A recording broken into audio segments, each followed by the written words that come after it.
Praise Lord. നിങ്ങളെ എല്ലാവരെയും blessed മോർണിംഗിലേക്ക് യേശുക്രിസ്തുവിന്റെ നാമത്തിൽ സ്വാഗതം ചെയ്യുന്നു.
പ്രിയരെ, അനുഗ്രഹിക്കപ്പെട്ട ഒരു പ്രഭാതം കൂടെ നമ്മുടെ ജീവിതത്തിൽ അനുവദിച്ചു തന്ന വലിയവനായ ദൈവത്തെ നമുക്ക് ഒരുമിച്ച് ചേർന്ന് നന്ദി പറയാം.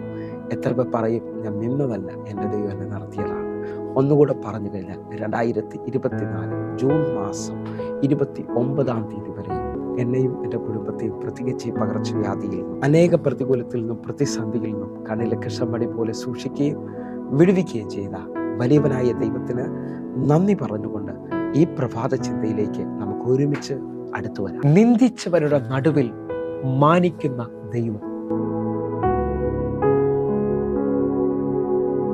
പ്രിയരെ, പ്രാരംഭവാക്യത്തിലേക്ക് 1 ശമൂവേൽ 17 അധ്യായം അതിൻ്റെ 42 വാക്യം. ഫെലിസ്ത്യൻ നോക്കി ദാവീദിനെ കണ്ടപ്പോൾ അവനെ നിന്ദിച്ചു. അവൻ തീരെ ബാലനും പവിഴം നിറമുള്ളവനും കോമളരൂപനും ആയിരുന്നു. പ്രിയരെ, ഈ പ്രഭാതത്തിൽ നാം വായിച്ചു കേട്ട അനുഗ്രഹിക്കപ്പെട്ട വചനത്തിനായി നമുക്ക് ഒരുമിച്ച് ചേർന്ന് ദൈവത്തിന് നന്ദി പറയാം. എത്ര പേർ പറയും, എൻ്റെ ദൈവം ഇന്നും ജീവിക്കുകയാണ്. ഹല്ലേലൂയ. ഞാനും നിങ്ങളും കേട്ട വചനം എന്ന് പറയുന്നത്, ദാവീദ് മല്ലനായ ഗോലിയാത്തിനെതിരെ ഓടിയെടുക്കുകയാണ്. ആ അടുക്കുന്ന സമയത്ത് ദാവീദിനെ കണ്ട ഫെലിസ്ത്യരും ഗോലിയാത്ത് ഒരുമിച്ച് നിന്ദിക്കുകയാണ്. കാരണം അവൻ്റെ പുറമെ അവനുള്ള കഴിവോ മല്ലനോട് അടുക്കുവാനോ എതിർക്കുവാനുള്ള ശക്തിയോ അവനില്ല. പക്ഷെ ദാവീദ് ചെല്ലുന്നത് ദൈവത്തിൻ്റെ കരവുമായിട്ടാണ്.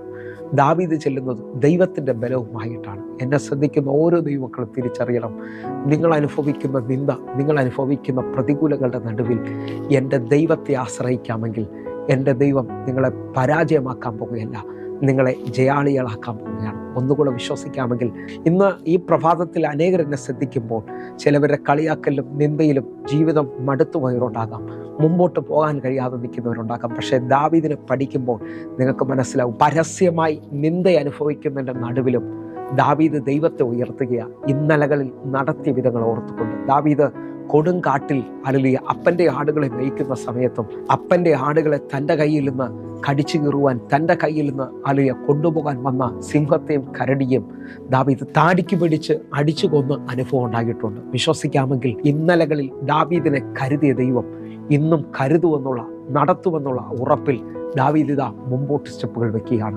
നിങ്ങൾ ഒരു ദർശനത്തിലാണ് മുമ്പോട്ട് പോകുന്നതെങ്കിൽ അറിയാം, സാഹചര്യങ്ങൾ മുഴുവൻ വിരോധമാണെങ്കിലും മുമ്പോട്ട് സ്റ്റെപ്പ് വെച്ചോ.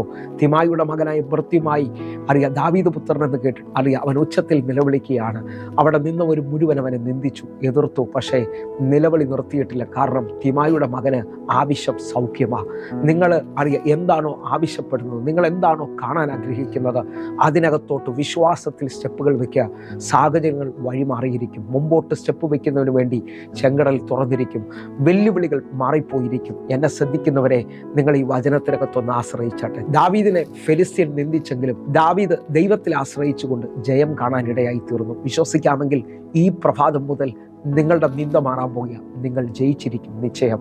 ഹല്ലേലൂയ. 119 സങ്കീർത്തനം അതിൻ്റെ 42 വാക്യം ശ്രദ്ധിക്കാമെങ്കിൽ, ഞാൻ നിന്റെ വചനത്തിൽ ആശ്രയിക്കുന്നത് കൊണ്ട് എന്നെ നിന്ദിക്കുന്നവരോട് ഉത്തരം പറയുവാൻ ഞാൻ പ്രാപ്തനാകും. എന്നെ ശ്രദ്ധിക്കുന്നവരെ, വചനത്തിൽ ആശ്രയിക്കാമെങ്കിൽ നിന്ദിക്കുന്നവരോട് ഉത്തരം പറയാൻ എൻ്റെ ദൈവം നിന്നെ പ്രാപ്തനാക്കും. കാരണം ഈ വചനം നിന്റെ കാലിന് ദീപവും പാതയ്ക്ക് പ്രകാശവുമാണ്. വചനത്തിനകത്ത് ആശ്രയിക്കുന്ന ഒരാടെ വഴി പോലും അടയത്തില്ലെന്നുള്ളത് ദൈവവചനത്തിൻ്റെ വ്യവസ്ഥയാണ്. അങ്ങനെ വിശ്വസിക്കാമെങ്കിൽ ഇന്ന് എൻ്റെ കൂടെ ഒന്ന് പ്രാർത്ഥിക്കണം കേട്ടോ. ഹല്ലേലൂയ.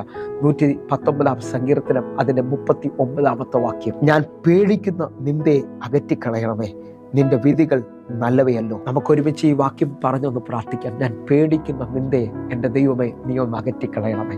എൻ്റെ കൂടി പ്രഭാതത്തിൽ ഒരുമിച്ചൊന്ന് പ്രാർത്ഥിക്കാവോ? പേടിച്ചു കൊണ്ടിരിക്കുന്ന അത് സംഭവിക്കുമോ? ആ വിഷയം തകരുമോ? ഇനി വഴി തുറക്കുമോ എന്നൊക്കെ പറയുന്ന വിഷയങ്ങളിനകത്ത്, അയ്യോ ഞാൻ അവരുടെ മുമ്പിൽ തലകുനിയോ എന്നൊക്കെ പറയുന്ന വിഷയത്തിനകത്ത് ഈ എൻ്റെ ദൈവം അതിനെ നീക്കിക്കളയാൻ പോകുകയാണ്. നിങ്ങൾ വിശ്വസിക്കാമെങ്കിൽ ഇന്നൊരു ഗുഡ് ന്യൂസ് എൻ്റെ ദൈവം നിങ്ങൾക്ക് തരാൻ പോകുന്നു. ലൂക്കോസിൻ്റെ സുവിശേഷം 1-ാം അധ്യായം അതിൻ്റെ 25 വാക്യത്തിൽ സെക്കരിയാവിൻ്റെ ഭാര്യ എലിസബത്ത് പറഞ്ഞതുപോലെ ഞാനും നിങ്ങളും ഒരു വലിയ ഗുഡ് ന്യൂസ് പറയാൻ പോകുന്ന മണിക്കൂറുകളാണ്. വിശ്വസിച്ചുകൊണ്ട് ആ വാക്യം കൂടെ നമുക്ക് വായിക്കാം. മനുഷ്യരുടെ ഇടയിൽ എനിക്കുണ്ടായിരുന്ന നിന്ദ നീക്കുവാൻ കർത്താവ് എന്നെ കടാക്ഷിച്ച നാളിൽ ഇങ്ങനെ എനിക്ക് ചെയ്തു തന്നിരിക്കുന്നു എന്ന് പറഞ്ഞ് 5 മാസം ഒളിച്ചു മറത്തു. ഇതാ എലിസബത്ത് പറയാണ്, മനുഷ്യരുടെ ഇടയിൽ നാളുകളായിട്ട് നിന്ന് നിന്ദ എൻ്റെ കർത്താവ് എന്നിൽ നിന്ന് നീക്കി. അറിയാം, വിശ്വസിക്കാമെങ്കിൽ ഈ വചനത്തെ അതേപോലെ സ്വീകരിക്കണം. മനുഷ്യരുടെ ഇടയിൽ ഞാൻ അനുഭവിച്ചുകൊണ്ടിരുന്ന നിന്ദ എൻ്റെ കർത്താവ് നീക്കാൻ പോവുകയാണ്. നിങ്ങൾ ഭാരപ്പെടുന്നവരാണെങ്കിൽ, നിങ്ങൾക്ക് ജോലിയില്ലാത്തവരായിരിക്കാം, സാമ്പത്തികമായി ബുദ്ധിമുട്ടുന്നവരായിരിക്കാം, കുടുംബപരമായി അറിയാം വല്ലാത്ത വിഷമത്തിലായിരിക്കാം. പക്ഷേ ഇന്ന് മനുഷ്യരുടെ ഇടയിൽ നിൽക്കുന്ന നിന്റെ ദൈവം നീക്കാൻ പോവുകയാണ്. എന്നെ മാനിക്കുന്ന ദൈവം. കണ്ണുകളൊന്ന് അടയ്ക്കാം, പ്രാർത്ഥിക്കാം. ഞങ്ങളെ സ്നേഹിക്കുന്ന ഞങ്ങളുടെ നല്ല ദൈവമേ, പൂർണ്ണഹൃദയത്തോടെ ഞങ്ങൾ ഒരുമിച്ച് ചേർന്ന് പ്രാർത്ഥിക്കുന്നു. മനുഷ്യരിടയിൽ നിൽക്കുന്ന നിന്ദകൾ നീങ്ങട്ടെ. കർത്താവേ, മുമ്പോട്ടുള്ള വഴികൾ തുറക്കട്ടെ. ദാവീദിനെ നിന്ദിച്ചവരുടെ മുമ്പിൽ മാനിച്ച ദൈവം ഇന്ന് ഞങ്ങളുടെ മധ്യത്തിൽ വെളിപ്പെടാൻ പോകുന്നതിനായി സ്തോത്രം. യേശുവിൻ നാമത്തിൽ ഞാൻ പ്രാർത്ഥിക്കുന്നു. ഇവർ അനുഗ്രഹിക്കപ്പെടട്ടെ, അത്ഭുതം കാണട്ടെ. കർത്താവേ, ഇതൊരു അത്ഭുത സാക്ഷ്യത്തിൻ്റെ ദിവസമാക്കണമേ. യേശുവിൻ നാമത്തിൽ പ്രാർത്ഥിക്കുന്നു. ആമേൻ. പ്രിയരെ, ഈ പ്രഭാത സന്ദേശം നിങ്ങൾക്ക് അനുഗ്രഹമാകുന്നുവെങ്കിൽ നമ്മുടെ യൂട്യൂബ് ചാനൽ സബ്സ്ക്രൈബ് ചെയ്യും, ഫേസ്ബുക്കിലേക്ക് നിങ്ങൾ ജോയിൻ ചെയ്യുകയും ചെയ്യണമെന്ന് ഓർപ്പിക്കുന്നു. അതേപോലെ തന്നെ അറിയാം, എല്ലാ ദിവസവും ഇന്ത്യൻ സമയം വൈകിട്ട് 6 മണിക്ക് നമുക്ക് സൂമിൽ ആരാധന നടക്കുന്നു. നിങ്ങളും കടന്നു വരണമെന്ന് ഓർപ്പിക്കുകയാണ്. നിങ്ങൾ കൂടുതൽ വിവരങ്ങൾക്ക് വേണ്ടി 8111 നിങ്ങൾ വിളിച്ചാട്ടെ. കർത്താവിൻ്റെ വലിയ കരം നിങ്ങൾക്ക് വേണ്ടി വെളിപ്പെടും. അടുത്ത ദിവസം കാണും വരെയും സ്വർഗ്ഗത്തിലെ ദൈവം നിങ്ങളെ കാക്കുമാറാകട്ടെ. God bless you. ആമേൻ.